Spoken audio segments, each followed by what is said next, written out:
During a Taipei Game Show live stream, Armored Core 6 producer Yasutaka Ogura spoke about what fans can expect from the upcoming game, as well as Hidetaka Miyazaki's role in development. Before we get into the details, let me know in the comments on a scale of 1 to 10 how big of an Armored Core fan you are. According to Ogura, continuing the Armored Core franchise was never in question, as a number of staff members had interest in making a new title. The team wanted there to be a shorter gap in between 2013's Armored Core Verdict Day and the new game, but with so many other games in the works over the years, the team felt it had limited resources to work with. Some of those other titles include Dark Souls 2 and 3, Bloodborne, Sekiro Shadows Die Twice, and of course, Elden Ring. The developers took each lesson learned from their time on those games and used those experiences to craft a new type of action for the Armored Core series. However, this doesn't mean the game will be completely different for returning fans. Ogura said, "Armored Core Fires of Rubicon's gameplay is meant to give players freedom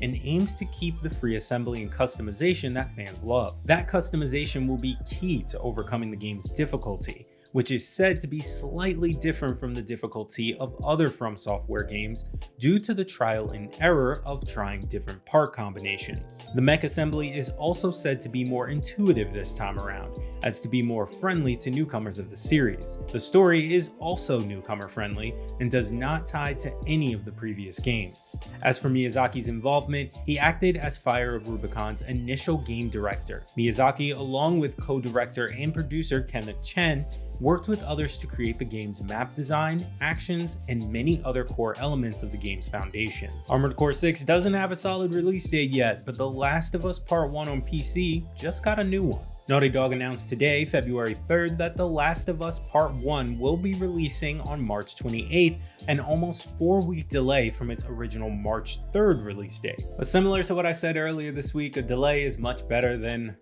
a cancellation or a shutdown. Knockout City is shutting down forever on June 6th. The PvP dodgeball game will no longer be playable with the exception of a PC-only private server version, which will allow the game to live on forever.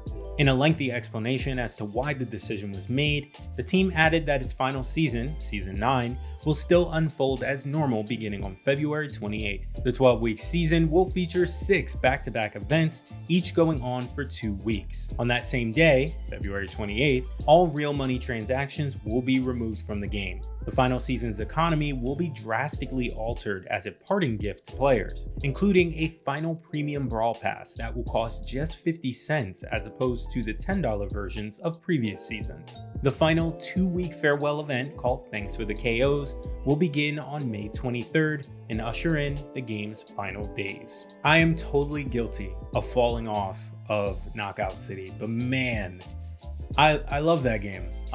So it kind of sucks to see that it's going away. But at least I have a decent amount of time to jump back in, enjoy it some more before it no longer exists in the same way.